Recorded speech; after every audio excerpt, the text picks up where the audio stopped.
Steve Dangle, Adam Wilde, and Jesse Blake. What's up, baby? Hey, I shaved for Jesse, so my mustache is standing out.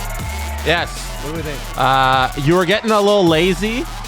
I'm very happy that you shaved around the mustache. Does it look good?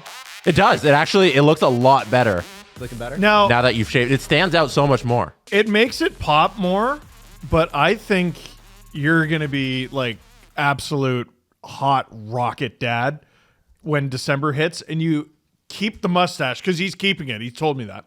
And you get a little bit of stubble around it. But Jesse told me not to do. No, Jesse's wrong. What?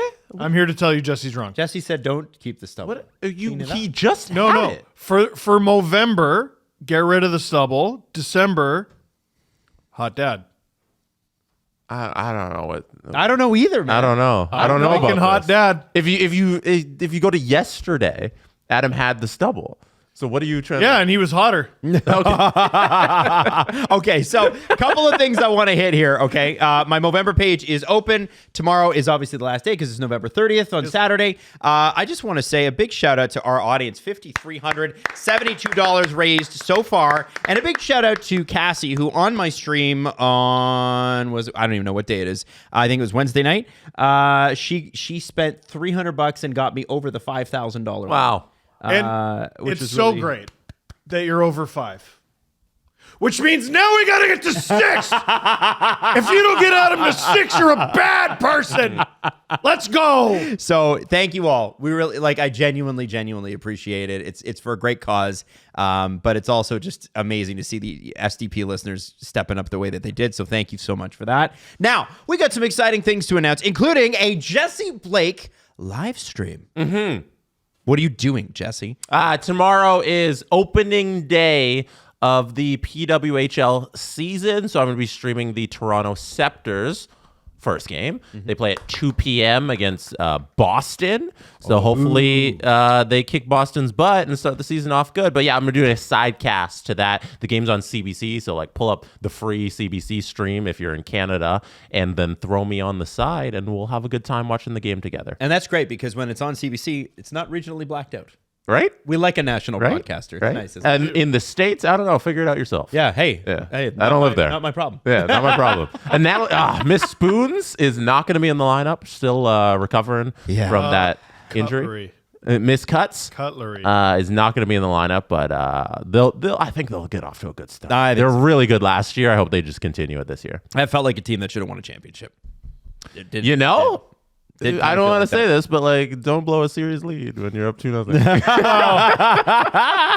Knees, man. Knees. Minnesota's very good last year. Yeah. They deserve that championship. So, and I also want to say a big happy Thanksgiving to all of our American audience members. My mother is celebrating Thanksgiving this weekend as well, as she's American Nice. too. May you win all your arguments. Yeah, may you win all your arguments, and just know that you do have the superior Thanksgiving. The timing, the placement, and the celebration. You guys do it far better than we do, and I am glad that I get to celebrate both. Because How many times do you think at the dinner table tariffs were brought up across America? It's gonna be big. It's gonna be big. I bet Thanksgiving this year was terrible. Oh. It's terrible. It's like terrible, but That's bad. You're coming with the good stuff. it's very good. Also, Frontenac, December 8th. That's not this Sunday, but next Sunday. Get the tickets right now in the front store or in the description of this video or audio. So later on, we got some things we're going to talk about, including Halifax stories. And Jesse's Finally! Jesse's going to run us through some stuff a little bit with, and Jesse doesn't know this, but you're going to help us out with this. Member benefits, Jesse. If you're a member, SDPN, yeah. what platform? do that. Hey, what platform gives me what? Sure. That sort of thing. So We we're can going to do talk about that. But the first thing I want to do in the content side of the show, all the games yesterday. there were 0 games, Oh, okay. Well, which is crazy. But there are, what's the next thing? there are lots of stories. First off, I would like to say that David Alter, friend of the show, first guest we ever had, I believe that's ever had, was congratulated, and the Leafs social media crew had pins pressed in honor of David, who was celebrating his 300th consecutive game covering the team in person. Wow. In person. So David Alter is my press box neighbor when I'm at the game. So I sit in seat 63 and he's in seat 64. And Stanley Cup years. Yes. actually. Hopefully that's a good omen. So we were talking about this on Sunday game versus Utah, and he was like, my next one, my game in Florida, is my 300th consecutive game. And I was like, congratulations, can't wait till you hit 1,000. I was like, what else do you have to do? You'll hit 1,000. Who cares? But so he started this streak like little post-pandemic in 2021, and the last game he missed was a game that the Leafs had in Winnipeg during the Canadian division season. Right. And the reason he couldn't go there was for COVID restrictions reasons. I forget the exact restrictions. But ever since that Winnipeg series, because remember they played series in that during that season, he hasn't missed a game home or road. And it's quite the accomplishment because no one else can say that because major broadcasters don't send everybody to every single game anymore. And people just have different routines with daily coverage of teams. You know, guys go to some games and then there'll be other people on staff who go to different ones. And Alter, as an independent person, has committed to this. And it's quite the accomplishment. And he has a newsletter where he talks about his travels as a reporter, which is also really cool. And how he gets these discounts on plane rides and hotel stays and how he works the whole schedule from the beginning of the season to the end so he can plan his entire trip to do it as cheaply as possible to make all of these games. And he is a master at that stuff. He loves that stuff, too. Exactly. You got to have a passion for it. That's the thing. He truly loves it. He truly loves doing all of this stuff. That's why there's a whole newsletter about it. And you couldn't do this if you weren't the most passionate person in the world about it, which he is. He's a lunatic about it. Yeah. Because he was one of the first people to tell me about Waze. And he's like, "Oh yeah, like I don't take the 401 to Ottawa." I'm like, "What? You take side roads to Ottawa?" And apparently he does it. Also, underrated thing about his coverage, like a leg up he has on, I think literally every other regular reporter of the Toronto Maple Leafs, David Alter. Well, you can tell by that last name, speaks Russian. Mm-hmm. What? Yeah, so he was speaking directly to Nikita Grabenkin, right? Mm-hmm. Yeah. So when he does that, does he like then turn around to you guys and go, "Here's what he said"?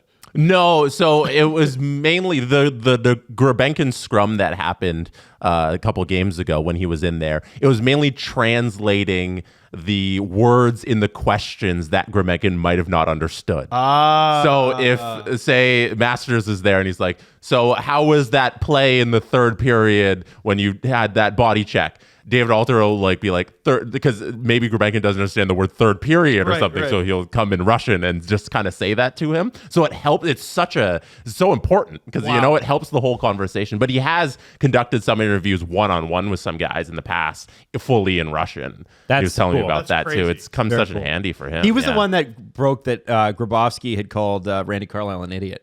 Mm-hmm. Remember? Did he really? I'm pretty sure that was him where he's like, the guy's an idiot. Like, because he was, remember he got bought out because Randy didn't like him. He got bought out on a compliance buyout? Like, on his wedding day, I'm pretty sure. Oh my God. Yeah. But I think the one he was telling me about was when Shoshnikov was here. He did some interviews with him in Russian. Yes, because Soshnikov, I got to interview him when he was with the Toronto Marlies, and the Leafs had another Russian prospect at the time named Renat Valiev, who would stand next to him and translate everything for him. And it was funny because you ask him a question, Valiev translates, Soshnikov speaks, Valiev translates it back. And he did that for a few questions. And then finally, there was one where he cut Valiev off and he just goes, "Yeah." Like he just cuts him off because he understood it or whatever. But I guess he didn't have Valiev with him when he got called up. Mm-hmm. Mm-hmm. So I don't know. Are there any others around? No. All right. Hopefully Alter can do it. Yeah. And you know he's going to be there because it's friggin' David Alter. Yeah. No, Adam, I'm very happy you brought this up because I have such reverence for a reporter who's able to commit to that. 300, it's not a small thing. No, and as Luke Fox wrote in his article, it's a lot of long layovers and mediocre coffees. And I also think, like, listen, I know anybody listening to this would be like, I would give my left arm to do that. But when you get out there and you do it on the road, and you have to remember, David is not your tradition. It's not like it used to be in the past where the newspaper had had an admin person who would book you on your flights and send you your tickets and whatever.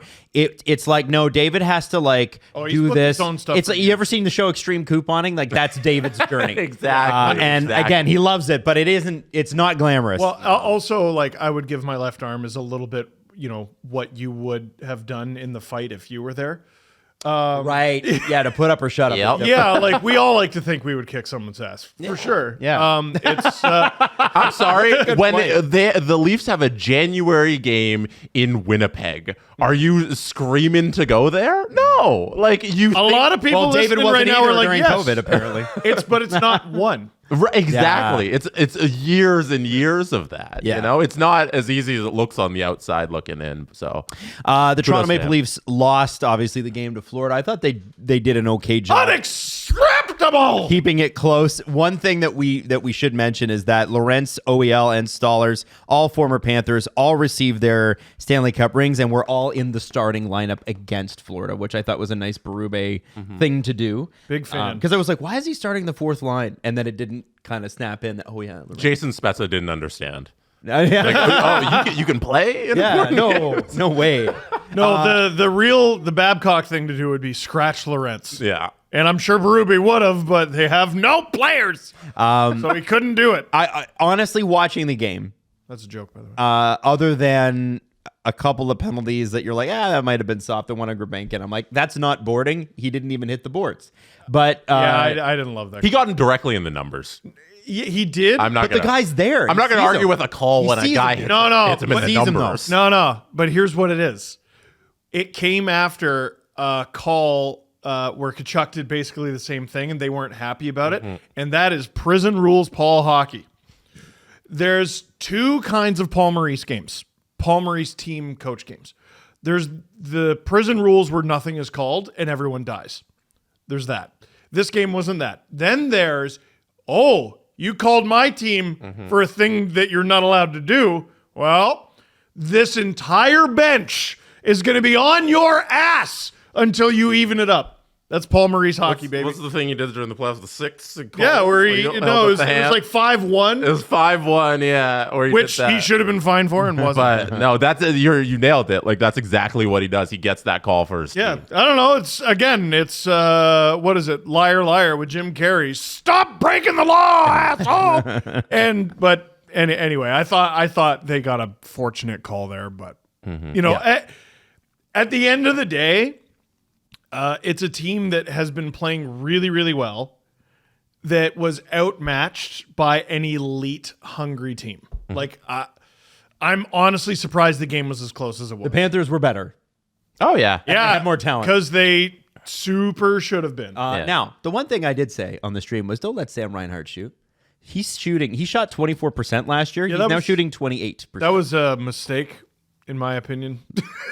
Letting him shoot? Who sustainably over a season and a half has ever shot 25% or more? Not since the 80s, Like, probably. why isn't that should, like, if he gets to January and it's still up around 25%, people, like, somebody needs to do an article on that. It's a bananas. Actually, we would be able to, like, if you did since the year like 2000 or post lockout, yeah, it's crazy, man. And like do minimum games played. He's what Sam Reinhart is doing is special. Yeah, it was crazy. I'm like, he touched the puck, bang, gone in. And There's more and more of these like TikTok filters, like, which player would you rather? And Sam Reinhart came up, and I was like, "Ooh, really?" Like over certain guys. And then you look, it's like, "Oh no, he's definitively one of the best goal scorers in hockey, and kills penalties, and like he belongs in lots of the same conversations that Matthews is in." yep. Just over Matthews has been doing it for longer, for sure. But what Reinhardt's done since basically the beginning of last year is crazy. Hey, what did he resign for? Oh, that's right, $8.6 million. Just not fair. It's just not. No, it's okay. But now all these, Drew, just the harbinger of doom. He was in the studio today, and he's like, "Hey, did you see that insider trading segment where they just talked about Marner and Rantanen's next contracts?" I went, "No." He goes, "Oh, why?" I'm like, "Because I really don't want to." He's like, "Oh, here," and he presses play, and it's about them asking for $13-14 million. Yeah. And I just, where's the Leafs 8.6? Where is that? We live in Canada. We have high taxes. Yeah. That's what it is. I hate calling out Adam for his Florida bias, but you're raving about Sam Reinhart when across the state there's a guy named Braden Point. Oh, but he didn't play Who the Leafs. sucks, by the way. He's not playing the Leafs till tomorrow. Till That's why I tomorrow didn't night. bring up Braden. Do you know how high Braden Point's shooting percentage? I have no idea. 40.5%. Wow, that's amazing. Where does he rank? I'm not joking. Jesse, where does he rank though on his team in total shots? Because I want to know, like, is he just? No, is doesn't he have 17 goals or something like that? That's insane. No, he has 15 goals. 40%. He's shooting 40.5%, and he has 15 goals. In terms of shots on the Lightning, Braden Point sits 7th. So wait, what is his percentage? 40.5. So there is someone who scored against the Leafs the other night who's higher, and I talked about this in the LFR video. There it is.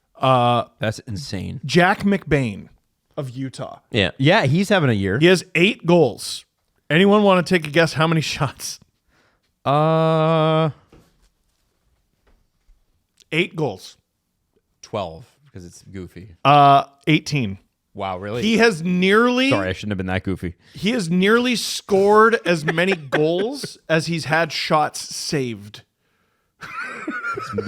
He's shooting 44.4%. I had to think about that one. Yeah. Wow. Yeah, Sam Reinhart's not even in the top 5 in terms of shooting percentage amongst players who've played at least 15 games. That's this season? Nuts, Yeah. Jesse. I don't know, like we're raving about Sam Reinhart. He's not even good. We got to. He's not even good. He's not even top 5. Listen to this. Matt Duchene's got a higher shooting percentage than Sam Reinhart. We've got to. Oh, yeah. That means he's bad then. Yeah, Sam Reinhart. That's sucks. right. Yeah. Ryan McLeod, higher than Sam Reinhart. Yeah. He's shooting 30%. Man, why is this guy so bad? Why are we even talking about him? Why is Sam Reinhart's ass? We're wasting so much time on Sam garbage ass Reinhart. If you guys are curious, shooting percentage amongst players who have played at least 15 games. Sam, no. It's Jack McBain at 44, Braden Point at 40, Scott Pernovich at 40, Adam Gaudette at 35, Matt Duchene at 32, Marcus Foligno at 30, Ryan McLeod at 30, and then Sam Reinhart at 27.9. Wow. So there you go. Just to add to Jesse's stats. So Adam Gaudette leads the NHL in shooting percentage dating back to last season among players who have more than 9 shots.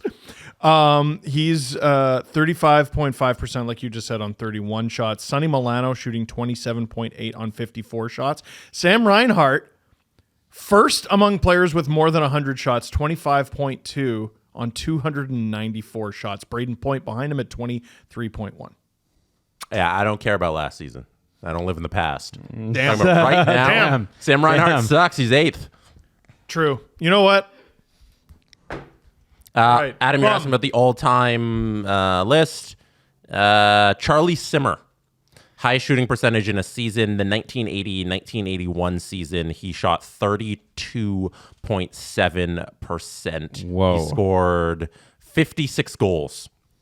Highest career shooting percentage, Craig Simpson. And I yeah. know that because I talked to him about it. Yeah, that's one of the most famous. That's hilarious. There, but yeah, He it was in a hotel lobby. I go, hey, did you know that you held a record? And he goes, career shooting percentage? Yeah.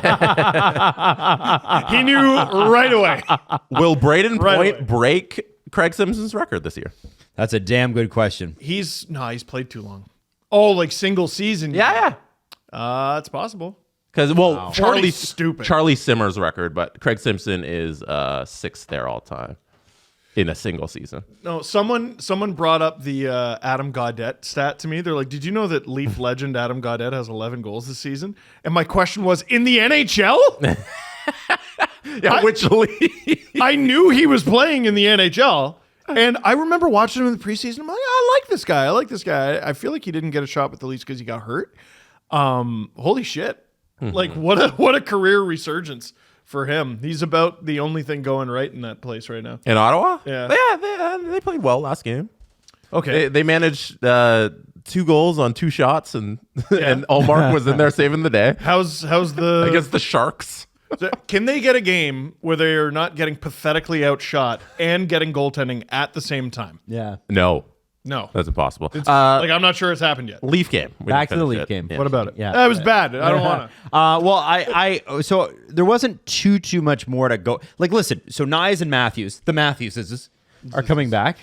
Matthews' first name and Matthews. Is that last line. confirmed? Apparently, that's what's happening. Oh, dear. So they're and not a moment too soon. They need some scoring in the lineup, but never has it been more obvious. And I know they lost 8. They lead the NHL with 8 forwards who were injured at the same time. But the thing I would say is that they desperately need another centerman.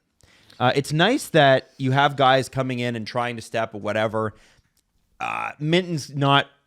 I don't think Minton's in any. Like, I think they wanted Minton at the AHL level. They didn't want to call him up this year. They didn't want. I don't think that the plan was to bring up Alex Nylander at all, especially not even this early, but at all. And then you've got, Gurbankin, who they liked in training camp. But again, they want these guys back in the AHL. I'd like to see Minton in the same lineup as Matthews, just to see how he does, because everyone's playing grossly out of their depth. Yes. Like the second line. I said this in the LFR. It's Nylander and 2 guys who probably don't make the lineup if it's healthy. Right. With Holmberg and Robertson. That's insane. Yeah. Holmberg isn't their answer at second line center. Like, Second line wing because remember we were freaking out a couple podcasts ago because he was skating on a line with, I think it was Matthews and Nylander as the wing. it's ridiculous. He's top 6 no matter what. Matter what position. They have the entire lineup playing out of their depth, so it's hard to evaluate what's going on from that game when this isn't an NHL team. But if your goal is to get Minton back to the AHL, which they say it is, Well, then they're going to have to make a move. they don't have much choice because, you got to send down. I mean, Minton and Gurbankin are the only guys who don't require waivers. Yeah. So they're going back first. So Nyes and Matthews are in the lineup. All right, boop, boop. Easy. Even if Gurbankin sort of deserves a longer look, that's the life of a prospect, though. That's how it works. What I thought was really interesting, I never know what the narrative is going to be coming out of a game like that. And what I never expected that game to be is Nick Robertson is over party. Yep. This fan base is over it. So, okay, is that fair, though? Here's what we got to acknowledge. Because everyone's like, man, he was so good in the preseason. And preseason doesn't matter. Oh, yeah. I know preseason doesn't matter. We all know that. Let's go back, though. He was fine last year. He wasn't always in the lineup, but when he was contributing. He was like 0.4, 0.5 points a game. This guy has as many points as some goalies. I think his next game will be his 19th or 20th. Something like that. And he's got 1 point. He's got a goal and a disallowed goal. And the disallowed goal. You're still tied for assists. Anything. I think he has 0 assists. Yep. No, he has 1 point on the whole year. It's like, I wish I could be a time traveler. Okay, Nick Robertson, quarter way through the season, is tied with Chris Kreider in assists. Hey, wow, that's pretty good. No, wait, though. Devil's in the details. Steve. Yeah, so am I. He's tied with Chris Kreider and me. So Juraj Slafkovsky pulled ahead of Nick Robertson in the goals race the other night. With 2. He's got 2 now. So I guess what I'm trying to figure out, it's not, hey, what happened between the preseason and now? I mean, what happened is the game started counting and the players got better, and I understand all that. But, okay, can we get them power play opportunities? They're getting them on the power play. Okay. Can we get them playing with good players and playing in the top 6? Okay, well, they've had that sometimes. And then you have, frank conversations, I think it was Kipper and Bourne, where Justin Bourne's like, well, just put Robertson. You have 6 forwards out, which it's now 7. If Robertson can't play in the top 6, we're done here. put him on the second line, and Kipper's like, what is he driving the net? Is he this? Is he that? Like, there are players I've watched over the years with the Marlies, and you watch them and you go, why isn't this guy in the NHL? And then the puck goes down to their end, and you go, oh, okay, fine, I get it. TJ Brennan. Oh, yeah. I've never seen a more monster. He might be the most gifted offensive defenseman I've ever seen. Bobby Orr, Paul Coffey, Erik Karlsson, screw them all. TJ Brennan in his own end. Holy shit. Like, what are you doing? And every time the Leafs get hemmed in, I'm like, who's out there? Who's at there's 89. And it's not even always his fault. But we accept that about an offensive player if they're scoring. He's not even scoring. So, like, what am I missing? Other than, like, I feel like what's missing from his game, that was a conversation for a month ago, and now it's purely confidence. You have a 2-on-1 with William Nylander, and the outcome is a weak backhand. That was the worst moment of the whole week. I almost cried. Dude, I laughed out loud. It was sad. I tried to spin it into a positive. Like, he needed that shot.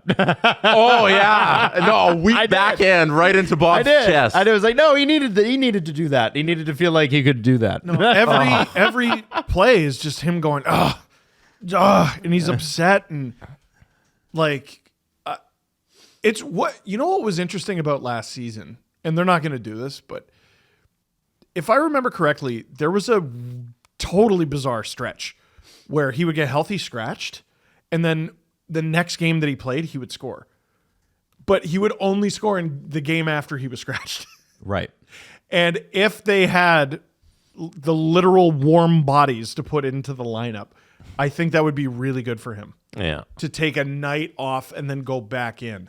But they straight up don't have the horses right now. Right now, they don't have a choice at all but to play Nick Robertson. But it's also he's getting the opportunity because they don't have a choice to put him in the lineup, and he's not seizing this opportunity. Well, like, are you replacing Matthew Nyes with him? It's replacing a Jeep with a smart car. Mm-hmm. Like, it's not the same thing. And like Bobby McMahon, same thing.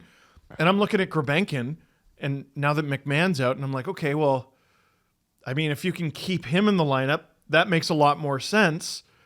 To fill that hole. What hole is Nick Robertson filling, I guess is my question. That's where we're getting to with the Nick Robertson conversation. I don't want to give up on somebody who's so young, who makes so little, who has potential. You're going to get a fifth round pick for like a guy who could do stuff. Right. But we're getting to the point where it's like, what do you do here? Mm-hmm. Because if Nick Robertson isn't scoring or generating anything offensively, which he isn't, he's not even like, I don't remember last time he was on for where he's like a plus, in terms of just being on for a goal. And like, what was the last game he finished as a plus in?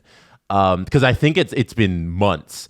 And so I don't know what he's doing here. Right. What's your role on this team if you're not an offensive? Because you're not good defensively. Well, you're not a center where it's just like, oh, you're a good defensive center. You're a scoring winner. Not big. You're genetically not. You're not big for nothing. Oh shit. At least big for nothing players are big for nothing. He's not anything right now. And it was Carlo Koliakovo. They ran a clip about how Robertson's turning into Liljegren 2.0. Mm-hmm. And the conversation... He also does not have an assist. The conversations... Timothy does have an assist. Oh, he got one? Yeah, he got one. He got one! Yeah. The Liljegren conversation and the Robertson conversations are starting to mirror each other. What do you do? Because people are going back to, Liljegren, he had that good stretch when Morgan was out, or when he was playing with Morgan, and he had those good couple weeks. And you go back to the Robertson, he had those good couple weeks last year. But then he's drawing penalties. We like that. Good also, he's young. He doesn't make a lot of money. Although Jesse screwed him out of that. Yeah. You're like, oh, he draws penalties. Well, and now he done. can't do it. You don't want to give up on this young player. And then now Liljegren goes away and everything's kind of fine. So I worry like we're reaching that point with Robertson where it's like, yeah, we'll trade him and everything will be fine. The thing about the Liljegren thing is he was clearly a favorite of the previous administration, and some even Dom I think wrote in a recent article like it was probably a mistake to let him go, and like I have to be honest, like I had moved on from that player. I just was like not. I'm like, there's nothing here to support this. This And administration and coaching staff loves Robertson's effort. Yes. But He there's tries no production. his ass off. Yeah. It drives me nuts. Here, Robertson in his first 8 games was a plus in 4 of them. It was even, +1, even, -1, even, +1, +1, +1. So a streak of +1 in 3 straight games that ended on October 24th. That was the last time he was a plus in a game. So when I said Robertson hasn't been a plus in months, I'm not exaggerating. In over a month. Over a month. Like, And his shots on goal are pathetic. So he had in his last game where he was a plus against St. Louis, he had 5 shots on goals. And now on goal. Since then, 1, 1, 1, 1, 1, 1, 1, 3, 2, 1, 2. I'm the biggest detractor of plus minus, so I don't want to take too much from it. But Well, how about the shots on goal then? shots on That's goal? his lifeblood. 100% means something. He's not getting shots. And when you watch the game itself, you recognize Nick Robertson's out there because he's the guy who's trying the most but doing the least. Well, and like so again, 17 minutes he played in that game against the St. Louis Blues. He's not playing nearly as much, but it's still like it's not. You know how you see a guy play like 4 or 5 minutes and you're like, oh, well, the coach doesn't even give him a chance. 11 and a half, nearly 12, 10 and a half, nearly 12, nearly 11, 11 exactly, 12, 10 and a half, 16:53 in the game against Utah. It's a lot. One shot on goal, for God's sake. And 13:27. Like he's playing. And every time you ask Craig Berube about Nick Robertson, he says, I feel for the guy. He's working hard. He's just not getting the luck. And I'm just waiting for the moment for the luck to turn around, and it hasn't come yet. I almost feel like you can't trade him. What are you getting out of a Nick Robertson trade other than a roster spot? Like That's a good point. Dude, you got to keep playing the guy until he gets out of this, and then you reevaluate. You don't sell somebody at the very bottom of their value. I bet you could waive him and not have somebody put in a claim. I honestly think you're right. Way. I think he might sneak through waivers. I think he could. I think the Penguins scoop him up immediately. That's actually a good point. They scoop him up I immediately. take back what I said. Kyle Dubas. Put him with exists. One, Crosby because they scores 20 stink, goals. and 2, Dubas is like, I was the very smart man who picked him, and also the very smart head of scouting who I stole from Toronto, Yeah. told me to pick him, so we're going to be very smart and take him. And we're going to break bread, not with our enemies, though. Also, Yeah, aren't well, they like so 30? together. Aren't they like 30th in the waiver order? He's 100% a Penguin. No, like, he's absolutely a Penguin. Yeah. I'd be like, if I'm Brad and I'm trying to trade him, that is my first phone call. Like, are you kidding me? It's my first phone And call. Dubas would be like, no, I can get him for free on the waiver wire. No, I'm gonna wait like 2 weeks. They have to play this player, Yeah. or like there's no winning. You're not. The odds of you getting someone like really underrated Dubas friggin' fleecing with the Leafs, although it didn't look like it. Like 2 months ago, he traded big burly forward prospect Curtis Douglas to Arizona for Connor Timmins. Good for Holy shit! Like, that's been awesome. That trade isn't happening for Nick Robertson, where you get a guy and it's the reverse of Mason Marchment, and I just don't think it's happening. You're not going to get a pick of any kind No of value. Greg McKegg for Zach Hyman's out there. Holy shit! That was a crazy trade, right? And even that, though, it's a guy forcing his way out of the place, whereas Timmins for Douglas is just Dubas friggin' around the fringes of a roster. Like, I don't know if he was like, yeah, you know what? This guy's going to be great for us, and it's going to be after I'm gone. Like, I don't know. You're not going to win that trade, and you're either going to trade him for a trade that is nothing, or it's a trade that you lose because Nick Robertson turns into Nick Robertson. So, counterpoint with the trade market. Liljegren got a 3rd and a 5th from San Jose, right? Liljegren, at the time of his trade, had played 1 game for the Toronto Maple Leafs. But he has a $3 million contract per year, and he shoots right, and he's a defenseman. Nick Robertson makes no money and has a lot of potential. So I'm just saying there might be a slight trade market for Robertson in that, like, we all see that what he could be. You ain't getting a third and a fifth. Definitely not. Yeah. But there might be something. But hopefully... Can you get a 2027 fourth from Pittsburgh? No, sorry. Nashville's gone. Nashville's gone. But yes. There might be something for Robertson, and hopefully during the stretch where they have injuries, he does something and they can move him. No, best option for Robertson is on Saturday. He has 13 shots and 5 goals. What's Sittler's record? 10 points. There you go. And he had 6 goals. Like, He had 6 goals. So Robertson's trying to break Sittler's record. to me, that's the most concerning part. Like, okay, yeah, the effort's there. He's not even shooting. And the shots aren't good. I think I saw he's hit 8 posts. What if he's just the most wildly unlucky player in the NHL? Shooting 3%. 3%. Yeah. But he's always, like you said, if you look at the shots, like he's not shooting that. Like it'll be 1, 2, 1, 1. Like he's not shooting that much. I think what a lot of I understand the frustration with this player, but this is actually not the time to trade him. It's not. It's the time to trade Nikita Grabinkin. No, Adam, where do you sit on this? I think that if the lineup's healthy, I have a hard time seeing him in it. And I've loved the effort, but the interesting thing about Nick Robertson was it never an effort thing. And the way he scored goals last year was on the rush. And what are they doing now? They're dumping and chasing. No wonder this guy can't score. I'm like, it's not his game. I think Also, they like him.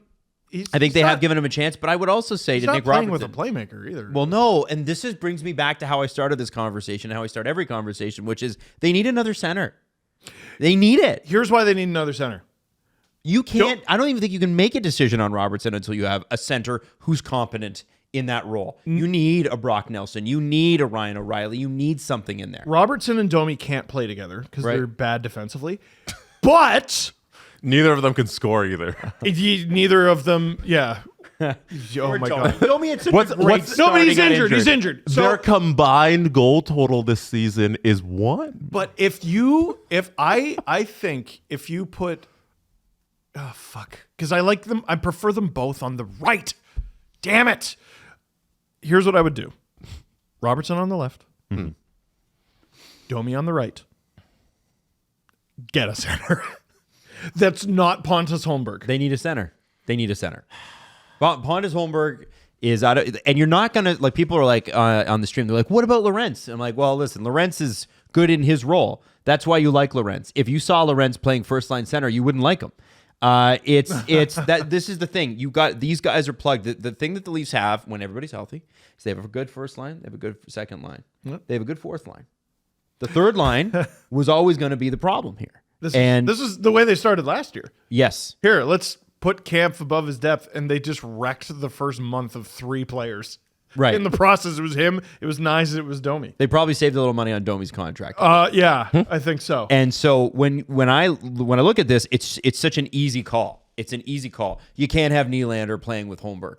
Not a game longer. No, I know, but Not a game longer. Who the hell's this guy? Yeah, take our center. Well, is that the job or is that? I'm sorry. No. Oh, I'm sorry, Brad. Did you get signed up for an easy job? I didn't know you got to make $5 million and have it easy Listen. First of all, I would love to have $5 million and have those kinds of problems. I'd work hard for it. Even you might. I would like it.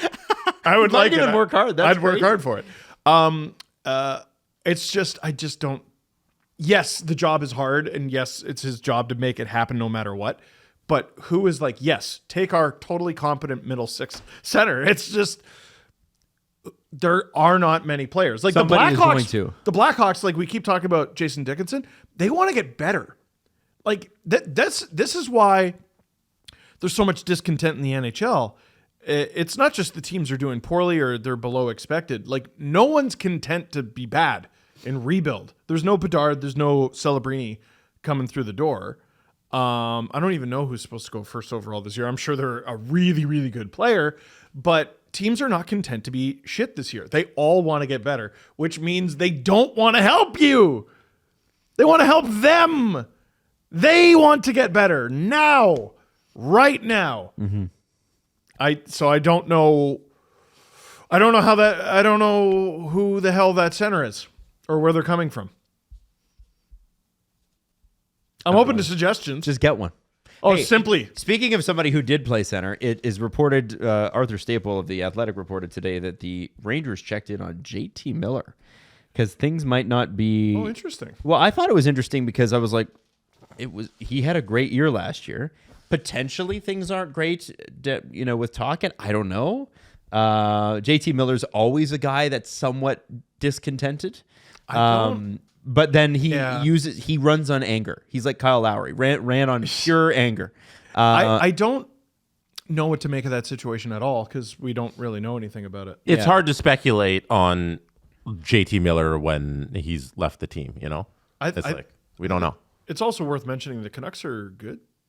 Like, they're just They've been playing decent of late, yeah. a pretty good team. Yeah, but like they're supposed to have one of the best goalies in the world, and they're getting comparable results out of Kevin Lankinen, Yeah, because which I think is pretty good. they are doing good on that one.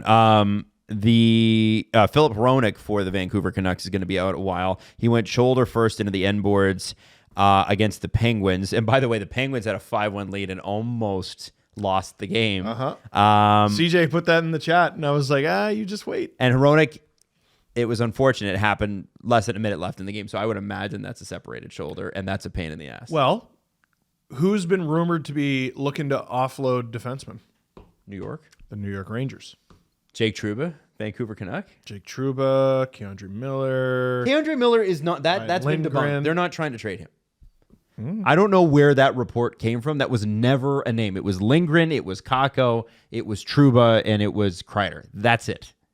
Like, Why would they trade Cam? how close is something like a Miller and Höglander for, I don't know, is it Lindgren and Kakko? Is it Trouba, Kakko plus? I checked in There's with something somebody there. about Vinny Trocheck because I love Vinny Trocheck shot. and he's struggling. And I was like, would the Leafs? And they're like, no. And I was like, oh, okay. He's so good. He's so freaking good, but they're not happy with his play this year.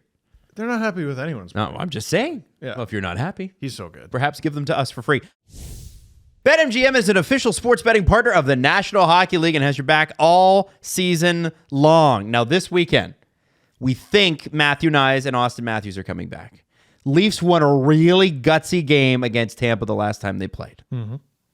Do you think that they can pull it off with just Nyes and Austin Matthews coming back to the lineup?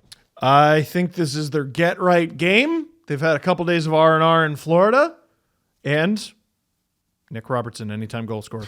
Oh, Jesse, agree? I think Nick Robertson betting him to score is a bad bet. What the hell is going on Thank here? you suck. BetMGM, a sports book worth a selly, is also an official sports betting partner of the National Hockey League. BetMGM.com/dangle. And also go to BetMGM.com for terms and conditions. It must be 19 years of age or older to wager. Ontario only. Please play responsibly. If you have any questions or concerns about your gambling or someone close to you, please contact Connects Ontario at 1-866-531-2600 to speak to an advisor free of charge. BetMGM operates pursuant to an operating agreement with iGaming Ontario. CJ wrote a great article in The Athletic. Who the hell is CJ? Talked a little bit about Chris Johnson. Talked a little bit about Tavares' next deal and how it's looking like Tavares wants to stay. How do you feel about Tavares between $6 and $7 million a year? I would definitely live with it. Oh, yeah. On pace for 77 points this year. It's even strength minutes are generating 55% of expected goals and scoring 71% of actual. A month ago, we said there's no way I'm signing him to that kind of money because he's been terrible. Right. He has now no longer been terrible. Hey, he was sick. Yeah, he was. Yeah, which at the time we didn't know. We did say it. We didn't understand the extent of his illness. It's like, yeah. This man out there probably shouldn't be playing hockey. Like, it looked bad. Well, it's like, is he sick or washed or what is it? And then Yeah. he scored, and you go, good for him. And then he scored again, and you go, hey, real good for him. And then he was just sort of one of their best players. Yeah, and you go, oh, okay, shit, pretty good. Now he's gotten into the flow of the season. He's back healthy, and you realize it's still in there. Like, this dude can still do what he does. To get a John Tavares in free agency, it wouldn't be what it was 7-8 years ago, but six or 7 mil to get a player who can produce what he can produce on the open market is at least that. And as Alan Walsh and Adam Wilde keep saying, the cap's going up. So it'll just look better as the years go on. Well, and I look at that and I go, hey, there's your next, I keep saying the Leafs need a third line center. What they actually need to do is trade for a second line center because Tavares eventually is going to be your third line center, right? And that's what you need to do. Go find a team. Go find a team that needs a shakeup. That's it. And there seems to be a lot of teams that want to have a shakeup. So easy. That's all. No, you just said that 23 or 24 teams are not happy right now. I know. Yeah, Well, but then call them. we have to Yes. we have to What would we understand. do? Let's when not do anything. Steve says there's 32 teams that are unhappy, he's just trying to manifest trades. I am. No, but it's true though. It's true. We're gonna have a shorter show, but like if we went down the entire list, I think there's 7 happy. Even if we were having the longest show of all time, I would still never let you do that. You know how boring that would be? All right, we're gonna rank them. We're gonna rank them based on best. No, now We're gonna. okay. Now I would listen to I would watch a video of you, Steve, doing the ranking of the most desperate teams in the NHL. the pissed off. I would watch that. Don't listen to You Adam. know what? Maybe that's an SDPN thing. You can Don't listen to him. Maybe you can make a. That's a good ranking. And I, Jesse, rarely do.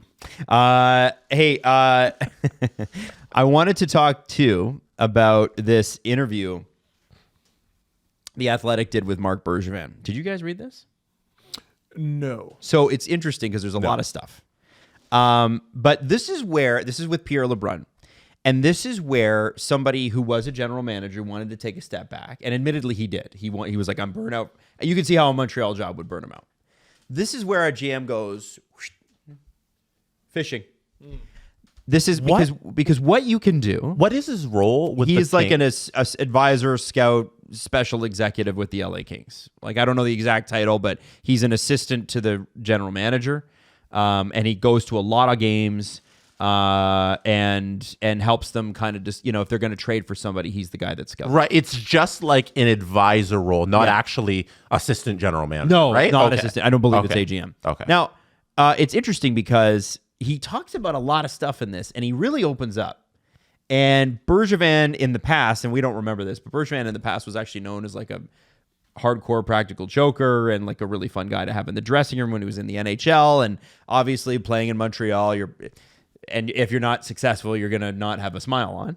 But I wanted to run through some of these things. So the first thing you need to know is that he said, COVID took a toll on me. It was a 14-day quarantine to enter Quebec at that point. He said, I didn't see my kids for almost a year. Oh, shit. Holy crap. And even though, he's at the age where his kids are a little bit older, who cares? It's not like he doesn't have a 6-year-old at home, but who cares? Well, it's still your family, and you're not seeing them for almost a year. And so that's the season they go to the finals, right? Yeah.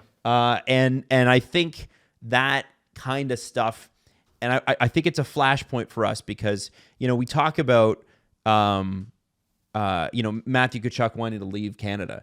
What's not been said that's blatantly obvious is that 2 countries decided to handle COVID in different ways, and you can guess at which country did better or worse or whatever, and that's probably down to who you vote for. And I'm not getting into that, but what I will say is that it turned a lot of players off playing here. Talk about it at dinner. Yeah, for sure. No, it did. It did. Canada was in a pretty good spot for players to come before COVID. After COVID, it's flared up again where it doesn't want to play in Canada. I'm hearing that a lot more. Well, and especially not. reading it a lot more. Yeah, and it's because I think a lot of guys had some kind of not like, listen, imagine you're Matthew Tkachuk, your entire family can go out to a restaurant without a mask on and you can't leave your house in Calgary. I think that, and for all of us at the time watching it unfold on Twitter and Instagram, it was like, you're still jealous, even if you think what you're doing is the right thing. You're still like, fuck, I really would like to go get a burger made by somebody else. You know what I mean? and so that kind of stuff, is something that you should keep an eye on because there's reputation in this for a country. And so when people say they want to come north of the border, it's taxes, it's government styles, it's this, it's that. I think it was maybe the anvil that broke the camel's back. It was an anvil, no question. Next one. It was interesting because he said, on his track record, he said, looking back, I feel our average was pretty good. And it's interesting. I had a look at the seasons that he did, and Marc Bergevin was a lot more successful with this team than I realized. With the Habs? With the Habs. Mm-hmm. Dude, they had some really good runs. We were talking in the in a group chat the other day, and I mentioned it on my stream. Canadians Wikipedia. So I'm just pulling up their season by season record. Marc Bergevin got there in 2012. Okay, and the Leafs have won the division, and you're going to laugh at this if you're a fan of another team. They've won it 6 times in their history. 4 of them. Or what? The Leafs have won their division 6 times in their history. Their history is 112 years or something like that. Cool. And 6 times, 4 of the times were in the 40s. They had a division win in 1999. And what was the last one? Steve, you remember the last division? Canada. A made-up division Yes. that lasted 1 year. And they lost anyway. And so I compare and contrast that with the Montreal Canadiens, who under Marc Bergevin, who took over in spring 2012, okay? Mm-hmm. They won the division in 2012, 2013, 2014, 2015, and 2016, 2017. That's 3 right there. That's half of all the division wins the Leafs had. They made the playoffs in 2012, 2013. They made it again the next year. They made it again the next year. Didn't qualify that the following. Made it again the next year. Missed 2 in a row. And then you get 1, 2. So out of like 10 years, he's at like 7 or 8. 2013, Subban Norris. 2015, I think, Price, Vezina, and Hart. Yep. Did Price only win 1 Vezina? That seems wrong. You're asking the wrong guy. There's track awards. Individual trophies as well. Like, yeah, man, the Habs but are rarely... Historically, they are rarely bad over a sustained period of time. But LeBron... Yeah, Price only has 1 Vezina. That's crazy. LeBron does push him on some things about his record, and I thought it was interesting. He doesn't push too hard, but talks to him about the draft record. So, for instance, when they drafted Kotkaniemi in 2018, and the next guy drafted was Brady Tkachuk. Kotkaniemi went 3rd? Yeah. And he said, I look at that, honestly, if you remember, Brady had a tough season at BU. He didn't score for a long time. The skating was an issue. And at the time in Montreal, all we heard was Philip Zadina, because he was playing in Halifax in the Quebec League. Yeah. Obviously, now you say, well, of course. And he said, we didn't have any centerman in the system. We were looking for a guy, and here's this tall, lanky centerman. He had some good hockey as a 17-year-old. Kotkaniemi scored a playoff OT winner for them. Brady Tkachuk has not played a playoff game yet. Right. Worth mentioning. There was the Subban-Weber trade, which at the time seemed so shockingly bad. But at the time, it was hot ass. But they both went to the finals with those defensemen. Well, and they went to the final with Subban right away. Yes. It's difficult to say Weber aged better than Subban because, I mean, both guys had to retire early. But Weber did age better. He did. He aged better. Yes, Jesse? No, I definitely think there's a great argument that Montreal won that trade.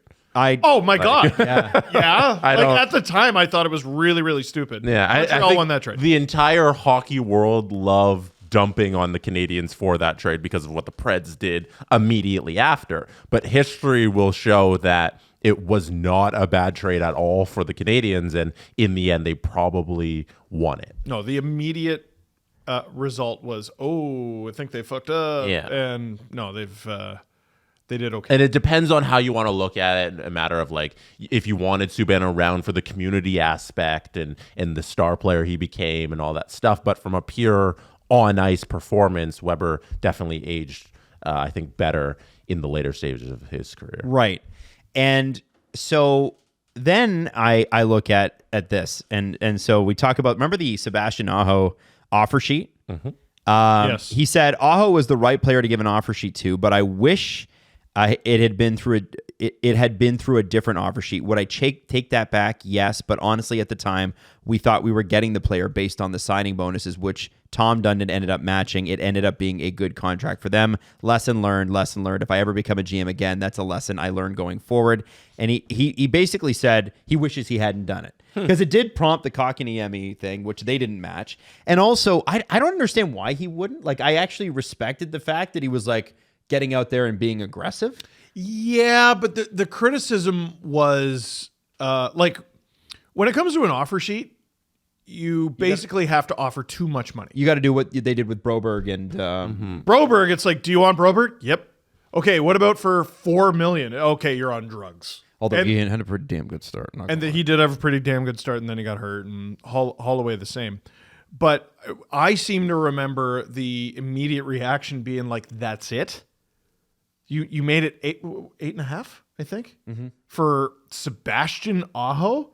If you're Carolina, you go yuck, and you just thanks sign it and be done with it, and then Kotkaniemi got 6. Yeah. So if you're gonna that was a it, crazy. Don't overpay. dip your toe in. Make it 10. Yes. Make it 11. Make it 12. And this is what like a lot of stat heads have been arguing for years is to do it exactly the way Carolina did it with Kotkaniemi. Now, how has it gone? But that's how you do it. Is you offer an exorbitant amount, and you either have to trade other players off your roster, Yeah. or friggin' let the player go. Now, I want to mention that 2 of the playoff seasons I mentioned were technically speaking weird. One of them, the Habs were not in the playoffs. They made the playoffs because the NHL expanded to 24 teams to allow the play-in round. But they didn't make the playoffs that year. Carey Price, and they wouldn't have made the playoffs if they kept playing the season. Exactly, COVID that's my didn't point, happen. right? It was so absurd that how far they expanded down. they were to allow this. 24th. Yeah, and they had no shot at making the playoffs that year. But they made it through the play-in round. They beat the Penguins, and then they lost to the Flyers. And Penguins were 5th. I know. Yeah. And then the Canadian division year, they were 4th of all the Canadian teams. They were not very good. Lost more games than they won, if I remember. Yeah. Like it was like Leafs 80s playoff appearance. Lost more games than they won. But then these guys went to the finals. There's no damn excuse. There's that series. Yeah, no, there isn't. There should have been in retrospect, somebody needs to do a documentary on what the Leafs should have done after that series. But all that said, the Leafs won as many games against them as more games against them. Yeah. Than the Jets and Golden Knights combined. What I find interesting about this, though, is there's a lot of credit and deserved to being taken for his record over that time. What is not really mentioned in the article is the majority of the success came at the beginning, and you got to look at who else was good. Boston was good. Detroit was on the waning years of good, right? When Montreal was winning division titles. Oh yeah, Detroit was on the wane, but they were still making. They were there. And the divisions also realigned, so it's hard to remember who was in what division. But the Leafs were ass. The barf. Sabres were ass. Dog barf. The Senators were good-ish sometimes. I can't remember. In the early 2010s. Probably. Like not, and the Florida Panthers were the most forgettable. Non-factor. They were a forgettable. You knew they weren't going to make the playoffs. It was a guarantee. Hot Columbus. This was not a good division. California was the strong part of the map Death back Valley. then. Death Valley. It was crazy. And this is even pre the Lightning making the finals in like 2015, right? Like we're talking about, and a lot of the players. They made a conference final in 2011. Oh, there you go. They were okay. The point I'm trying to make, though, is that Montreal had 2 guys before Bergevin, Pierre Gauthier and Bob Gainey, who drafted all of the players that Marc Bergevin rode to that success. He inherited a team with a lot of promise. And if you look at what happened after when he started making the decisions, this is my drawback with Marc Bergevin. And this is not like a personal thing. But Sounds personal. Does it sound personal? Yeah. Oh, I hate him personally. Yep. My drawback with him Adam was actually happy that he couldn't see his kids. Yeah. Whoa. No, I was rooting for it. Sorry, Adam. I was just detecting the lie. Marc Bergevin hasn't been the general manager of the Montreal Canadiens since November 28th, 2021. And I look at the Puckpedia page for the Montreal Canadiens, and I still see these contracts. Brendan Gallagher, $6.5 million. Josh Anderson, $5.5 million. Christian Dvorak, that trade. Joel Armia was, he's a guy they might scratch even now at $3.4 million. And not all of that is his fault because he didn't re-sign some of these guys, but he signed the Gallagher deal. He signed the Anderson deal. The Anderson deal looked bad from the start. The Gallagher deal, he's like, well, he'd scored 30 goals 3 straight years. We had to pay him. Actually, he'd scored twice and then scored 22. This is a guy that never had over 50, much over 50 points. You didn't need to sign him to that. You just chose to sign him to that. Did Bergevin do Suzuki? Did he make that trade? I think he did. Spectacular trade. Pretty good trade. So what I'm saying is this is a very mixed record for this person. And the most interesting part of this article, which I have been holding back on, is he is one of the guys that interviewed for the Toronto job when Dubas left. Yeah, I think if someone with that kind of tenure wants to interview, you take it. Former general manager of a Canadian team. Knew the Leafs well because they're in the same division. Yeah, it makes sense. I just thought it was interesting. I mean, ultimately, do I want that? No. But I think it's I mean, you gain knowledge from the applicants you interview as well. Mm-hmm. So I know a lot of people hated that. This is definitely me coping and talking myself into not being worried about that. But it didn't happen, did it? No, Treliving came in and he's done good. I feel like Bergevin would deserve an interview because if there's a market that's more crazy than Toronto, it's Montreal.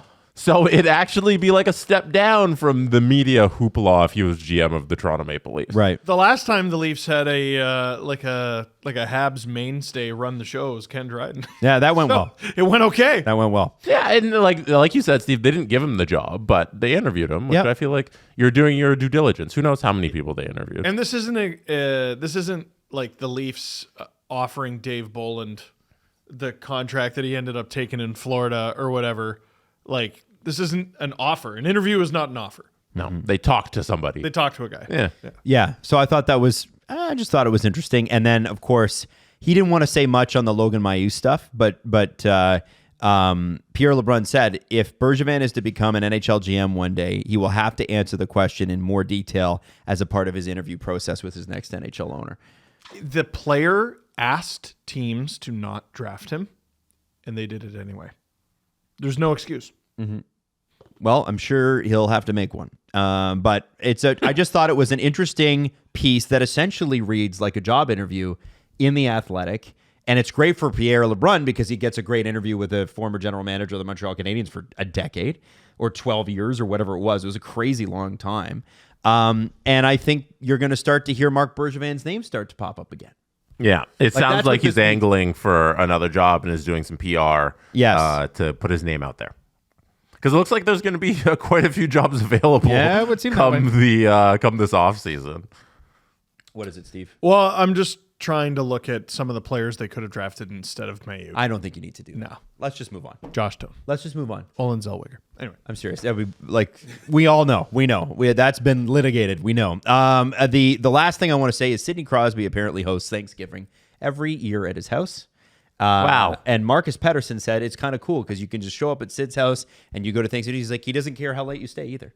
What do you think Sid's house looks like? I bet it's just, what do you, I bet. what is it like when Sidney Crosby answers the door? I bet it's huge, and I bet it's like, if you can accommodate 30 people, or 22 teammates and their families. Right. Is it covered in puck marks? I'm sure there are parts of it. Yo, Leo is starting to fuck my basement up. That kid. is putting some marks in the wall. No, Crosby has no kids, so you think it's just him? Not that we know of. He just has You think it's a him? washer dryer that he just beats the dog shit. Oh, did I put that out there? No, I'm kidding. He doesn't have any kids. I don't know if Crosby's lighting up his own walls. I think he is. He might. Yo, Crosby's got to have some sort of hockey rink. Yeah, I think he would have an area to practice. Yeah. Oh, okay, but consider this. Oh man, how'd that dent get in the wall? Oh, I hosted a party with the Pittsburgh Penguins, and the whole hockey team, including Evgeny Malkin, was probably having a couple glasses of red wine. Yeah. That's all I'm saying. No, it's good. Okay, vacation boys. You know that, sometimes the holidays are a time where you can get away. And be vacation boys. And you're like, okay, I'm excited to be a vacation boy. Except you're not excited for that phone bill when you come back. Because, Steve's busy posting all that stuff from the beach on his Instagram. And then you could turn into a phone bill boy. Yeah, and that's not fun. You don't want to be a phone bill boy in January, right? So how about this? Saily, S-A-I-L-Y, and eSIM plans in 160 countries and 8 regions around the world. Some of the best rates that you're going to find. And hey, it means that you can actually use your phone while you're out and not have to wait for sketchy Wi-Fi at some sort of hotel or something like that. One of the benefits of being a Saily boy. There you go, right? And it's also backed by NordVPN, which is amazing for sketchy Wi-Fi places where you're using their Wi-Fi and you want to lock your information down. You don't want to be a sketchy Wi-Fi boy. You don't want to be a sketchy Wi-Fi boy, but you do want to be a discount boy or girl, okay? Get an exclusive 15% discount on Saily data plans. Use code DANGLE at checkout. Download the Saily app or go to saily.com, SAILY.com/dangle. So let's get to Halifax stories. Yes. My goodness. He's been dying Stink. for this. Yes. And people from Halifax were getting very upset about it. They don't get upset. That's true. No, I wanted to do show and tell. Because East Coasters, I don't think it's that they love the East Coaster stereotypes. I think it's just because they can't help it. Well, they are what we say they are. Dumb. No, I'm kidding. They're that's not the incredible, stereotype. nice, warm, unbelievable people. Okay. And it's not like I brought a bag or something. Like, hey, place gifts here, please. The book signings that we did in Halifax on Friday night and Dartmouth Saturday morning, people gave me so much stuff that I was like, I don't know if I'm going to be able to get this on the plane. This bag is from the bookstore Chapters in Halifax. Just gave it to me. Oh, that's because they're like, well, we don't know how else you're going to get this home. Wow. So I wanted to do a little show and tell, and this isn't even all the stuff. Now describe this too, because we do have people listening. Yeah, Yes. you showed this last time. Yeah, but I'm showing it again because I really like it. So Shelburne Engraving, I believe it's in Pictou, Nova Scotia, home of Ken Reid, gave me this incredible thing. Thank you, Jesse. There's me with the gentleman who carved this for me. I think it was with a laser, but it is there you go, descriptive sound for all the listeners. It's a piece of wood with both my book covers on it, but it looks like a book. I don't know where I'm going to hang that, but I'm going to hang it somewhere in the Blue Room because I think it's really cool and I love it a lot. Maybe I'll hang it in the main basement so that my kids know how smart I am because I pass things wrote a down book. and then I'll throw them. Well, so here's the thing. I put things in this box too. Oh. Okay. There we go. Fun. So a lot of what I got was hockey cards, and I wanted to show some of the more incredible ones because some of them I think are, you know how there's reprints of old cards? This is Daryl Sittler signed in Cooperall's Philadelphia Flyers. Cool. And it signed in, this person very clearly said, "Hey, Daryl," and handed it to him. So there you go. I can show those off. We obviously can't take too much Brutal time that with he this. ever had to play there. I'm so mad at that. This one is, and it looks authentically signed because there's a smudge on it and everything. Willie O'Ree. Oh, wow. Oh my. Yeah. Whoa. Yeah. So again, I didn't get enough backstory because we had to I don't know, move through the line. This is Yvan Cournoyer signed. Again, this is all friggin' ridiculous. Yeah, but he's a Montreal player. Yeah, you know what? changed my mind. Throw it away. Connor Timmins rookie card. I just think that's very funny. That is funny. This is ridiculous. Teammates. It's game worn pieces of jersey. Johnny Bauer, Frank Mahovlich, Dave Keon, Red Kelly, numbered to 10. What? I don't even know how valuable. This is one of the rarest pieces of memorabilia I've ever seen, and the guy just handed it to me. He didn't want to get it back? Nope. And if he did, you snooze or lose. No, I'm kidding. He handed it to me. Whoa. Because it's a big Navy place, obviously it's on the Atlantic Ocean. And these people didn't know each other. They were at different spots in the line. A patch from, I believe that's the HMCS Halifax and the HMCS Toronto. The Halifax has is that a Blue Jay? Yeah, it looks like a I think it's a Blue Jay on the front and a beaver on the HMCS stands for His Majesty's Canadian Ship. Thank you, Adam. Here. Because HMS is His Majesty's ship. Would you have gotten that? No. Here, I don't need to go through all the hockey cards. We don't have time. Mitch Marner, Morgan Riley, Matt Fratton, Yanni Hockenpah as a Duck, McCabe lying down, Bob Gainey, Dave Taylor, Gilbert Perreault, Boreas Alming. And I wanted to highlight this one card because someone got me a pack of OHL cards. Oh. I thought it was very funny because I said, listen, Drew Bannister just got fired. He played in the Sioux. He coached in the Sioux. Kyle Dubas, come on down. And that night I opened this pack of cards. And it's Kyle Dubas. And it's Drew Bannister from the Sault Ste. Marie Greyhound. Wow. Wanted to show that off. Mullet. Oh, my God. Victoria Bach autograph, Toronto, back when it was Toronto PWHL. And it's related to the Genevieve Francis Memorial Fund.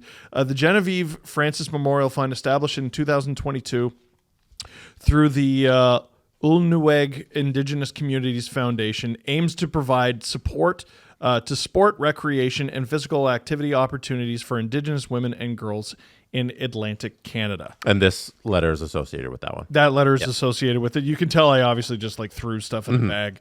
And this pin came with it as well. This is a cross stitch with a Zamboni in it that says, if you're a goaltender, tend the goal! That's a cross stitch. I love that. Yeah. Very cool. Dude, look at it. It's like Christmas. What was it, Gilmore? This is jersey? Christmas, yeah. Yeah, someone gave me a Gilmore jersey, and I wore that. That's actually what you see in that photo. Here, put it. Yeah. There it is. And I want to say... You want to go through the photos? Yeah. Here, can we go through the photos? Because I don't remember each and every person. I got to meet a few dogs on my journey. These photos are all from the Halifax. Remember, describe it for audio. Describe it for audio. Okay. So this person is holding up their... is that like a red golden retriever, I think? They are holding them up off the ground, and they are licking my face. And It's very funny. You run it, Adam. Next up. You run it. Is that a red-tipped golden retriever, or is that? It's a golden. You know what it is? It's an invitation to kiss my ass. He's trying to describe the dog for people listening. Come on. Sorry, just picture a dog. Steve, There you go. Picture a dog. I'm supporting you in your decision to describe the dog. There you go. That's fair. All right. Here, this is here. Go to the next one. This is me with the two lovely individuals who gave me the 10 the goal cross stitch. So cool. It's just Adam, you got a problem with this one? Oh, I love this cross stitch. You got a problem? Sick. It's a terrible photo. You think it's dumb? But yeah. No, Yeah. No, Steve, you idiot. All right, next. This is again the gentleman who gave me the cross stitch. I like this one. I signed the mug of Jesse that just says no, and I thought you would appreciate that because you keep signing my book even though you didn't read it. Yeah, you signed a me mug when I signed your book. Yeah, that's funny. You know, that's our highest selling item in our store all time. I believe it. It's easily the best one. It's so I have 2 or 3. Are you kidding? This is someone with a Home Hardware shirt. I don't know. For some reason, I thought it was funny. What? Hey, listen. It's Home Hardware, buddy. help us close to home. Help us close to home. This is a young gentleman who got me to sign his book. I'm not entirely sure. I think this woman might have gave me the Gilmore jersey. I'm not entirely sure, but she was very early on, and she just goes, "Can I give you a hug?" No. And I went, "Yeah, of course." Like, So you're wearing the jersey. So when you got it, did you immediately throw it on? yes. Okay. And okay, so it was like the third person in line. I can't remember if it was this woman or not. I'm so sorry. Okay. I met so many people, and I got about 5 people down the line, and I was like, I have made an error, and I was so sweaty by the end of the night. This guy gave me 2 stuffies. Stuffed animals or whatever for the Halifax Moosehead. So they have 2 mascots. They have Mac the moose and Hal. I don't know what Hal is. He's like some sort of I don't know. He is yellow and fun. That is how I would describe him. Yellow and fun. Are there Hal the something, but they have a moose one. This is cool. Yes. Like a good moose mascot. Mac. This is perfect. This is me signing photos, or not photos, drawings that people made of us. Adam, this is you. Hold it up for the class. Oh man, look at that Jesse, jawline. that's you. So if anybody listening, it's like when you're in a park and they do the I'm gonna do that goofy drawing of you drawing. It's a caricature. Yeah, this is so cool. I love this. There you John go. Kennedy. Adam, it's more things to put in our office. How stoked are you? I love so this. happy If it's about that? fan art, I'm down. This is so good. Down. Oh, this is, I just opened this in one of the packs. It is Brian Glynn. He's the only NHL player I've ever seen with the last name Glynn. Is he related to you? He is not related to me, but I want one of his jerseys. He played for the Hartford Whalers. If anyone has a Brian Glynn jersey out there, let me know. And the last thing that I wanted to highlight, Adam, don't worry, the war is almost over. No. So there was a miscommunication the first night. Basically, this person drove 45 minutes to be there, and then they were told they couldn't get a signed book. Right. What? It was a miscommunication. They should have been allowed in. It's okay because Do we need to fight someone? well, I reached out to them. Okay. They happened to be going to a birthday party with their daughters the next day, so they drove all the way to my hotel with their wife and daughters, and I got to meet them and sign their books. And in return, they gave me their jersey, which has their Twitter handle on the back of it. No. It is a 69 Sniz Daddy jersey. Oh, hell yeah. Yeah. This daddy. Dangle, thanks for being such a beauty. Congrats on all of Your success. Thank you. I can't read it from That's this okay. far. This is from Chad, a.k.a. Sniz Daddy 69. Hell yeah. Hell yeah. Hell yeah. Dudes rock. Kudos to you for going all the way out and reaching back out and getting them to get a book and all that stuff. Like, that's good stuff. Well, let me just say this. So they originally, I think it was the Halifax chapters, not the Dartmouth Indigo, that was like, hey, what are the odds we could get him out here? And my publicist brought it to me with like, hey, you probably wouldn't want to do this, right? And I went, well, actually, I would. I checked flights, and they were cheaper than I thought. And then the publisher offered to pay for it. And I was like, well, then forget it. You pay for it. I'm on the way. Yeah, but the amount of people who were like, thank you for coming out here. No one ever comes out here. Aw. You're clueless. Like, if you're not going out to the East Coast, you are frigging clueless. I'm not talking about tourism or anything. I'm talking about if you need to get your book or whatever it is in front of people. They were like, hey, we haven't had a book signing like this since Chris Hadfield. Wow. Who's an astronaut. You're talking about content creators and brands who are trying to sell stuff that the Yes. East Coast is important. Yes, if Yeah. you're not of serving course the East Coast, you're out of your mind. Right. How many hours did you spend selling or books? I signed between the 2 days of signing. I signed for somewhere between 7 and 8 hours, standing the whole time, which actually helped my back. And I met 400 or 500 people, like just rough estimate. People Wow. drove from 2 to 5 hours away. I met people from Fredericton, people from Cape Breton, people from Prince Edward Island who paid the bridge fee to be there, which is $50 to cross that bridge. You are absolutely out of your friggin' mind if you don't visit the East Coast. The anecdote I always tell, the guys who made the LFR theme, Aberdeen. Oh, there we go. Our buddy. I didn't know what you were doing an impression of. I got to the end of it, and there it is. So, Aberdeen, they were having difficulty getting booked in Toronto because there's just so much shit. And there's tons of bands clamoring for those spots. They went to the East Coast on tour, being like, I don't know, let's just go out to some location, see what happens. They sold out of merch by the second day. No one knew who they were. They just decided to come I was out. at their Halifax show.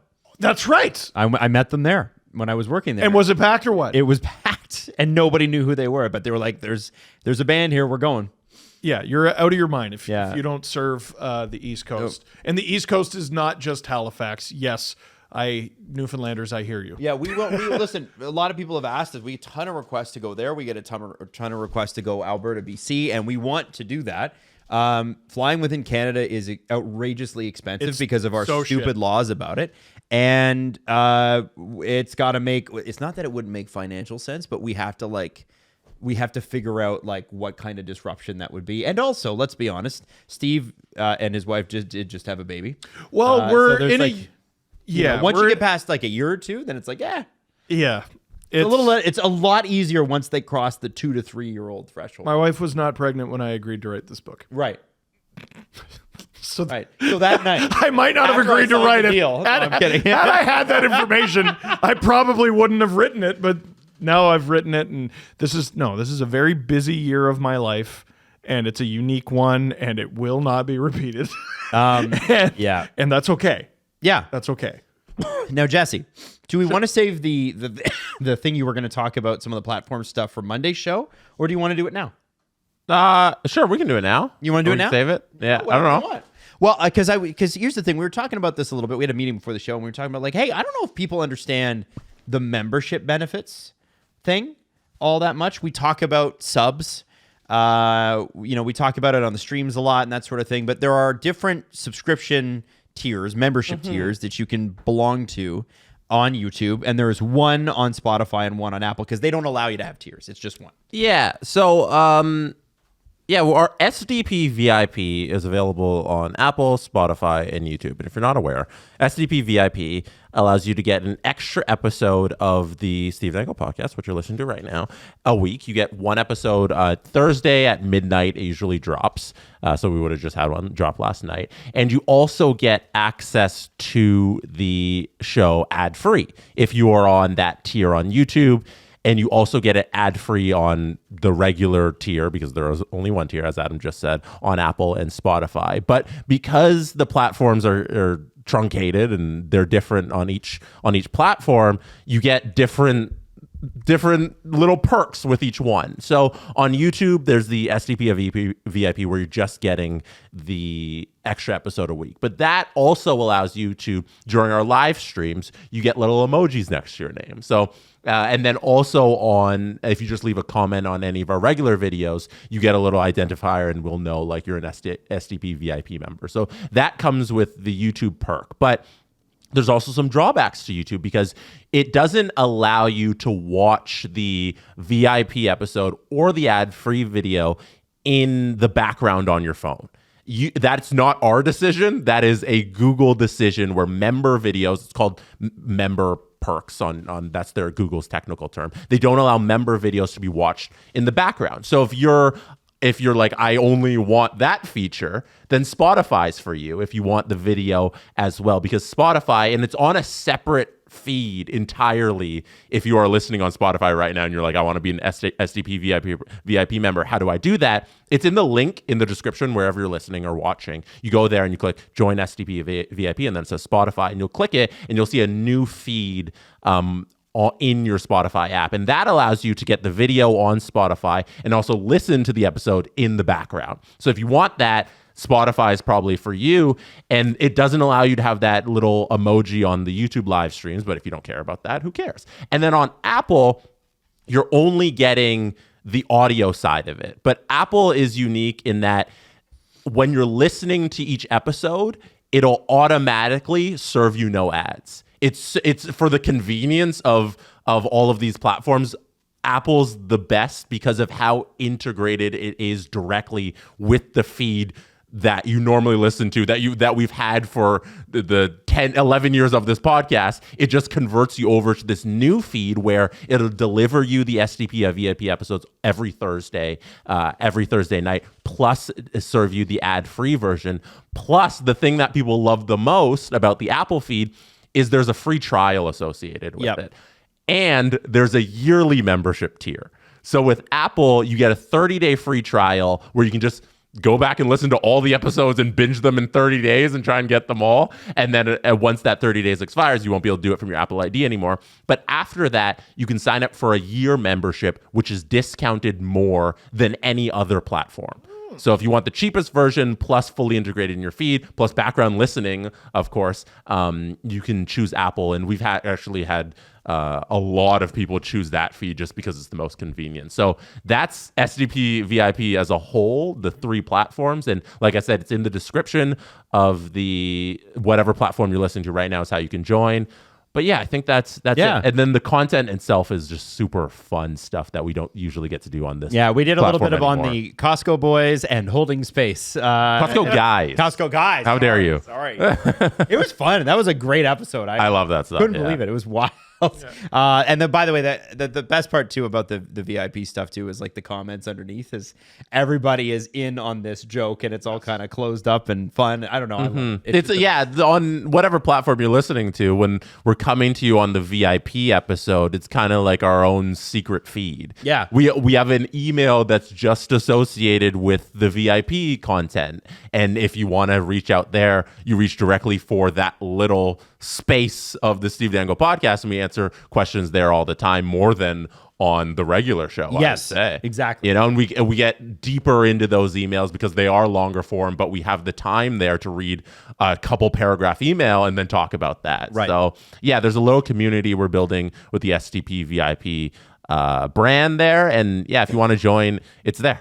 Amazing. No matter where you want to listen or watch. So yeah, so that's I think that's all I had. Do we want to do a press conference, or are we at time? We can do a quick one if you want. Let's do a quickie. Yeah. There was The presser. Steve. Yeah, you know. The Steve Dangle press conference. I did forget to mention 2 gifts that I got because I couldn't bring them. I walked in to the Halifax chapters on the first night, hungry. I was going to go to the Starbucks that was in the store, and a guy hands me a donair. Oh, He bought me a donair. Hey, I figured you'd be hungry, and he hands it to me, and I mucked the thing. oh, that's awesome. Absolutely mucked. By the way, Hal the Moosehead's mascot. There is a thread in our Halifax on Reddit about it from 19 days ago, and nobody knows what Hal is. what? Hal the mascot, they're not really sure. So the other one was Mac. Yeah, they know what that is. It's a moose. Hal is the QMJHL version of Gritty. Like I think that's Okay. I think that's the long little bit of UP. a little bit of UP, big eyes and all that. Yeah, okay. yeah. And then, sorry, next day, not to be outdone, someone was like, hey, I baked these cookies and banana bread for you. Oh, sick. And I mucked that too. I didn't pay for a thing. That didn't make it home. No. That did not make it home. That didn't make it out of the store. Jesse, what do we got? Small note, next Wednesday, the Four Nations face-off rosters are being announced. So we're going to have something out of that on Friday when we're talking about all the rosters. They're announcing at 2 p.m. Sweden and Finland, and then Canada, USA at 6:30 p.m. Ah! So we can't do it next Wednesday's episode because we're going to record before that, but I guess we'll have to save it for Friday. Oh, God. Are you guys anticipating the Four Nations? What are your thoughts on it? Are you excited? I'm ready. I'm very excited. I am actually. I'm not excited that this management group for Canada seems hell-bent on making bad decisions already. Like, I'm already like, oh, you guys are going to fuck this up. Like, I don't feel good about it. I can't wait till the they win. roster's not even out. I can't wait till they win. And you know what? Here's the deal. They should. But Team USA is going to be better this year. Team Sweden is outrageously good as well. But I'm just worried. It's such a Canada thing to be like, no, let's leave this superstar off the roster and we'll take role player and that will be good. As though superstar players haven't played roles before in other leagues. And I think I'm concerned about that. This feels... the way that I'm hearing it, it's sounding a little bit Canada at the Torino Olympics. What are you going to say when they win? I'm going to say I was wrong, and I'm happy to be so. Good. I'm ready for that. Good. I'm ready. Hater.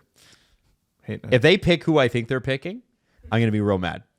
Chris Tanev. There's one guy I'm mad. No, Chris Tanev they should pick, but I think they'll go with Evan Bouchard. Are you talking about Tom Wilson? No, Who are you talking about? I'm not going to tell you. What? You're a piece I'm of not going to say it. Why? crap. Why is it a secret? Because it's actually been sworn to secrecy, so I can't. All right. But yeah, if there's a guy that we think there's a thing, listen. I got all week next week to talk about That's it. true. I got all Friday show to talk about it. A week from today, Adam reveals Yep. who he's mad at. Other hockey news and notes. Today marks the first meeting between the Calgary Flames and Columbus Blue Jackets since the Goudreau brothers passing. It happens at 3 p.m. in the afternoon, so it's not, we'll be recording before that. But I think for their next meeting that happens in Calgary, they're hosting the entire Goudreau family that day. But I assume we're going to see some sort of pregame ceremony and more talk about the brothers' passing and celebrating them today, this afternoon during that game. So I just wanted to get that out there, and maybe we'll come back on Monday if there's some things we can play from the game that happens today. And then the other thing, last thing, Rantanen wants $14 million. Yep. And Marner probably does too. Are we worried? Are we worried about Marner? Are we worried Rantanen setting a bar at 14? Let's say he gets it, bumps up Mitch Marner. Here's the thing. If you were to trade Mikko Rantanen and Mitch Marner straight up, who won the trade? The team getting Rantanen. The team who got the well over a point a game playoff performer with the Stanley Cup. And who has twice hit over 100 points. Mm-hmm. Mikko Rantanen is one of the most underrated players in the league. If Mikko Rantanen is at 14 million, that might set the bar and bring the Marner camp into reality. Because their whole thing is they like a big number first. That's fine. I get that. That's negotiation. Here's the plan. I'm not talking about the Marner contract that much. We are. Oh, I can't. I want I am. 30 minutes I'm on gonna it. die. Here's You the wanted plan. this to be a short show? Forget that nonsense. No, it's very short. Abandon optimism. Nice. How thematic with this time in our Yeah, lives. you want him? You want him? All right, you pay for him. There it is. Yeah. It's that simple. I think the Leafs simply cannot spend that much on What on number Marner. is Watch. the too much number? I think anything beyond 12.5. Oh, well. I think 12.5 is the number. Do you let him walk? I would hate to. I would really hate it. But listen, you want to be here and you want to win. Being here means, and by the way, you can't sign him before the playoffs. No. Even though I freaking love the way he's played. You want to be here and you want to he's play with unreal. these guys. You can't make more than that. We have other players we need to sign. So at a certain point, there has to be some give. And you could argue Matthews already gave a little bit. People don't see it that way. I don't know, because it's not an 8-year deal.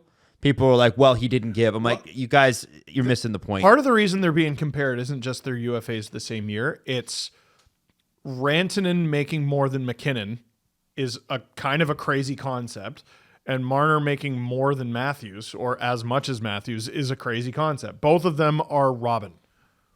Marner is Robin. Rantanen is Robin. Matthews and McKinnon, Batman. Robin can't make more than Batman. But Robin has agents. Both Robins. And they're trying to get more money. Yeah.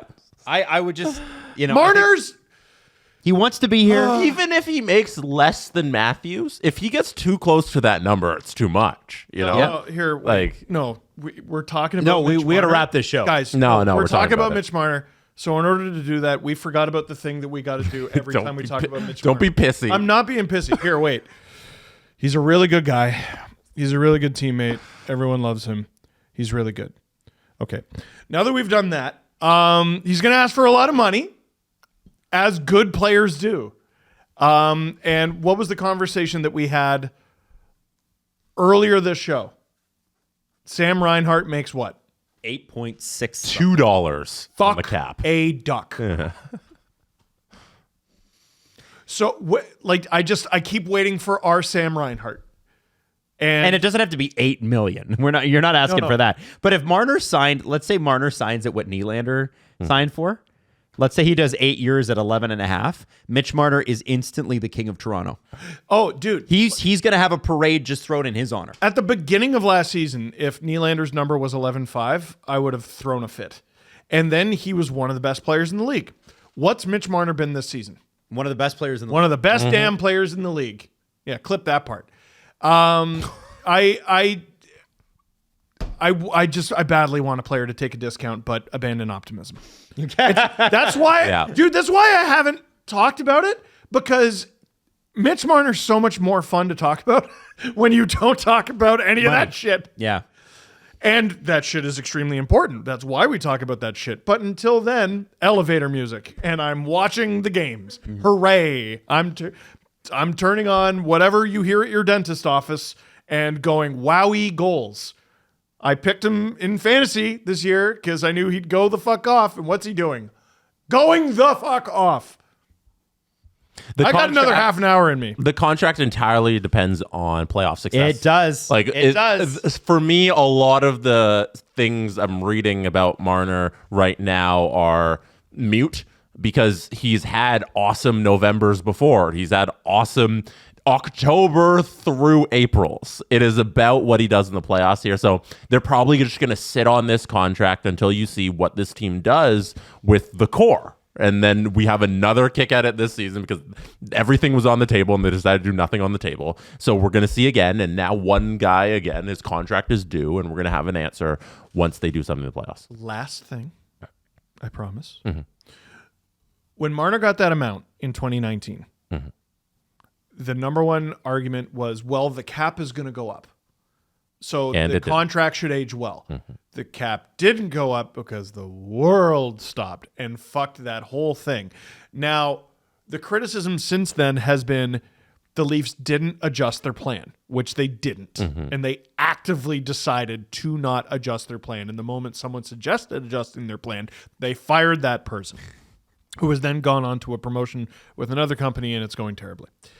A sideways promotion where he also took his old job as well as the new job. Just the weirdest damn thing. The weirdest damn thing. I wish we would talk about how damn weird that damn thing is. Steve, I'm going to make you manager of this new clothing store, but you also got to work the cash still. Cool. And also, it's your decision to work the Also, you decided Hold on, that. is he working in radio? Yeah. So here, wait. Now he's coming up again, and the cap is supposed to go up again. So is this a mulligan? Yes. Is this the chance for the Leafs to give their star all his star money, and then guess what? The cap's going to go up exponentially over the next few years, and they're fine. I choose to believe that this year the world won't end again. Yeah. I think as much as you want to detract against Bettman and he promises things and things don't happen, I think this time it's undeniable that the cap is going to go up by a significant amount. And then Bettman he's- wants it to go up because it's going to make the franchise value that he sells to Houston and Atlanta really expensive. Yeah. So yeah, no. And then he signs for $15 million for 8 years.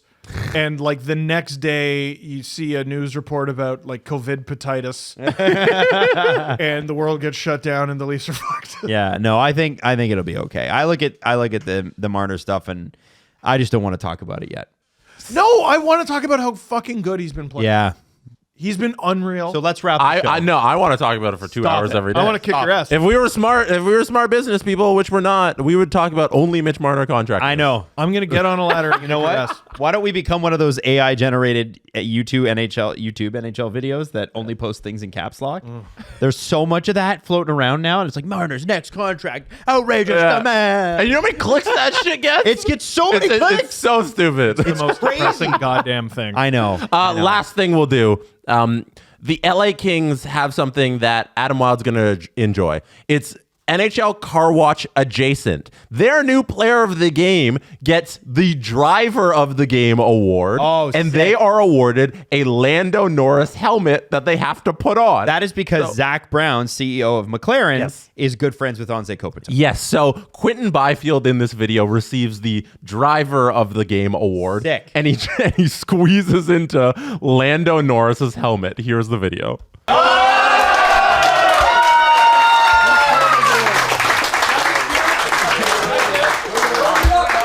Good luck. Oh, no way. Look at this. He's 6'5".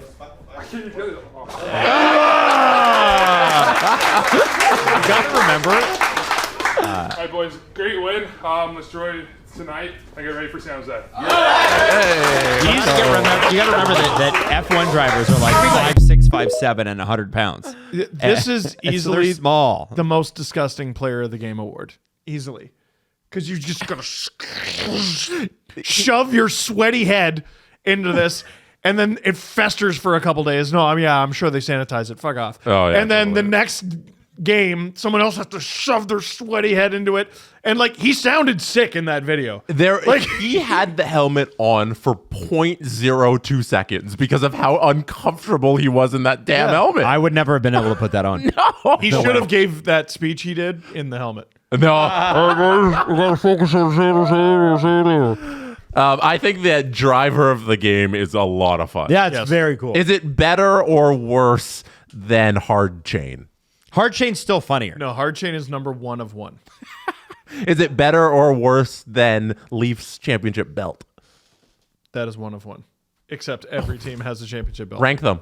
Oh, shit. Oh my God, Jesse, just wrap Rank the 'em. show. Rank Come 'em. on, he's trying to. Rank them. I hate to say it.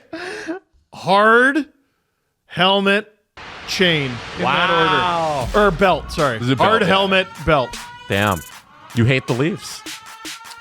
And Marner. I think I just and your favorite player. if you were to win and your one of them, mom. though, wouldn't and your mom's cooking. you want to win the belt? I would like if you're the one receiving it. I think the belt's the Wrap it up, Adam. The Steve Dangle Podcast. Follow the guys on Twitter at Steve_Dangle, at Adam WYLDE, and at Jesse Blake. Connection complete.